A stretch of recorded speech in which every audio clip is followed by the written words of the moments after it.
Welcome back to The Line. The Albuquerque Journal reported this week that more women are coming from other states to New Mexico for abortions. And that paper cited data from the Department of Health. Unlike neighboring states like Texas, New Mexico lawmakers have not passed any new laws on abortions in the past 16 years. But that doesn't mean abortion restrictions haven't been introduced in the past legislative sessions. Alicia, do you think this report that women coming to the state for abortions will galvanize some lawmakers to make some changes? Or status quo? I mean, 16 years is a long time, and obviously these other states have done something else, and there's a void, it seems like. Right, and what I love about New Mexico is we have not restricted access because women can have a safe, legal place for all of their reproductive health care needs. Now, around us, 288 laws in just the last 5 years have been enacted restricting access for a woman's access to reproductive health. So it's not surprising to me that they're coming to New Mexico where they can get legal, safe access. And I'm not just talking about abortion, I'm talking about the full range of services, in vitro, family planning, menopause decisions. These are all things that women need access to. So no, it's not surprising to me that they're coming to New Mexico because New Mexicans believe that we should still provide that access. You know, Alicia makes a good point, Sophie, that you think about the headlines out of Texas the past couple of years. It's kind of these shocking, all these clinics are closing overnight, and the governor signs this, and then this happens, and that's it. No wonder folks are coming to New Mexico. It's very intentional. It's also, let's face it, it's what we predicted, right? Yes, I'd agree. The discussion for decades now has been when you close clinics in Texas, when you close them in Arizona, even Colorado has more restrictive rules or laws than we do. When you close those clinics, women of means, women who have money, will still be able to travel to get abortions. Who gets hurt the most in these clinic closures? It's women with less money. And we hear this terrible story out of Texas, and this came out during the discussion about the recent Supreme Court hearing, and I can get to that in a moment, on Texas's abortion laws. But this terrible story of this teenager raped in Texas. A clinic director tries to get her to a clinic in New Mexico so that she can get abortion services. This is a child who has been raped, and the cost is too expensive to bring her here. And she ends up not having access to that service. We all know where that went. We're facing at this point, I think, a crisis in the states around us, and New Mexico's Senate, bless them, has managed to hold the line on this issue, despite the fact that there is tremendous pressure in New Mexico. Albuquerque's voters, bless them, have managed to hold the line on this issue. And I think what we're going to see before our legislature meets again, I think we're going to see a ruling out of the not the New Mexico Supreme Court, the U.S. Supreme Court, that will roll back that Texas law, that will roll back other laws that place unnecessary burdens on women seeking a legal, constitutionally protected remedy. Right. Interesting point there, Phil. You know, I hosted an event for Planned Parenthood last year, and when the Texas stuff was really kicking.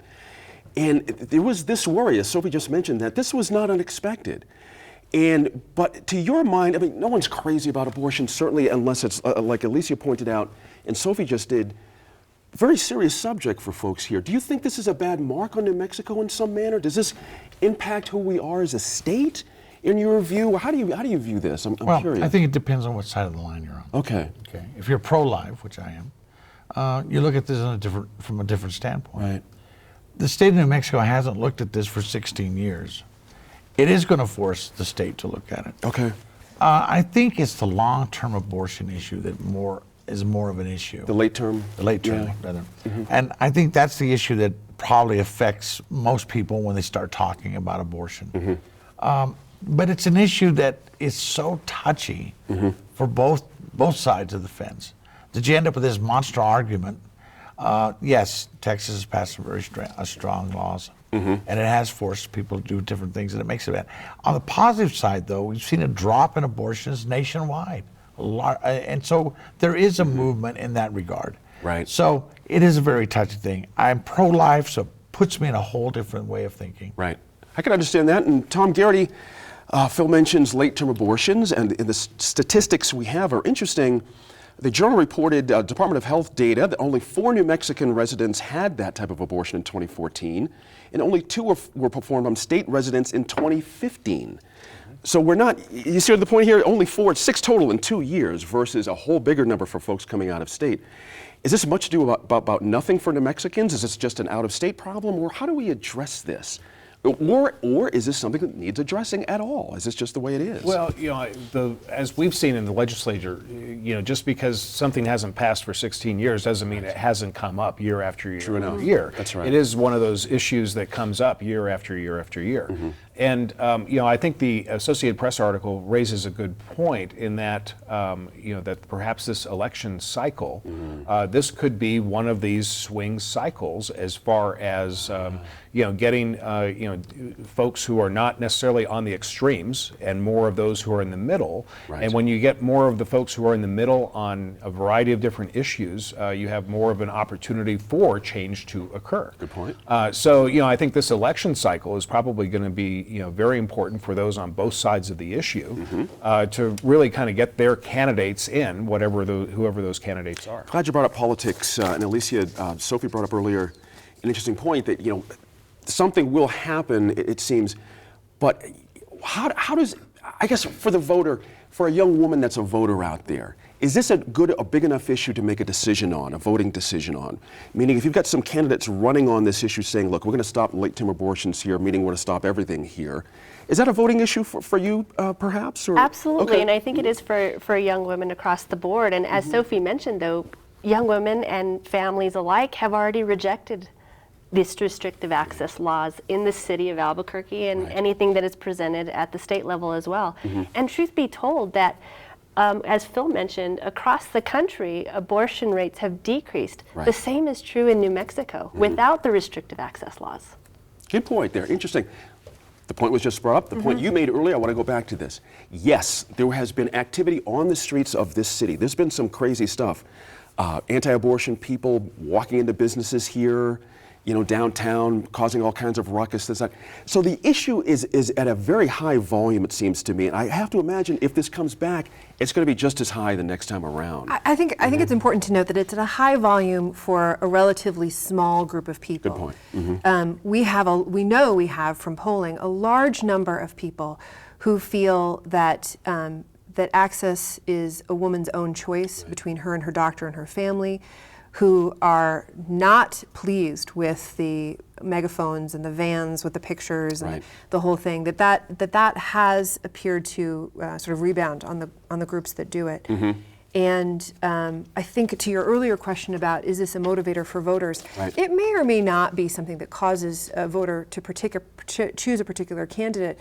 I think that where the real interesting change occurs is it a motivator to say, maybe I wasn't going to bother to vote this time, but I've got a high priority issue, something that I understand that appeals to me, that I'm going to get out for. I think that's where you're more likely to see the shift. Yeah. And so I think both sides of the debate need to think about, is that a good thing for us? Is it not a good thing for us? Do we want motivated voters? Because we may get them on the other side as well. Interesting point there. Phil, we've got 30 seconds to finish up with. I want to get a pro-life side in here. What can be done? Would you be happier if those late-term abortions were outlawed just flat out in New Mexico? Would that suit you? Okay. Yeah, I'm not. Yeah, that one bothers me. Yeah. But, and then she brought a very good point up. Very good point. Not everybody is that radical. Yeah. Where they put the pictures on and they go crazy and run indoors. And all Right. that. You have a stand that you believe in. Right. But doesn't mean you're going to be crazy about it. Sure. And I think that's really where we're at in the state. I think there are those nutcases out there running around Sure. on both sides of the fence. There you go. That's all the time we have. Join us online as we discuss safety concerns over medical marijuana production. I'm Gene Grant. Thanks for joining us this week for New Mexico in Focus. As always, we appreciate your time and effort to stay informed and engaged. We'll see you next week in Focus.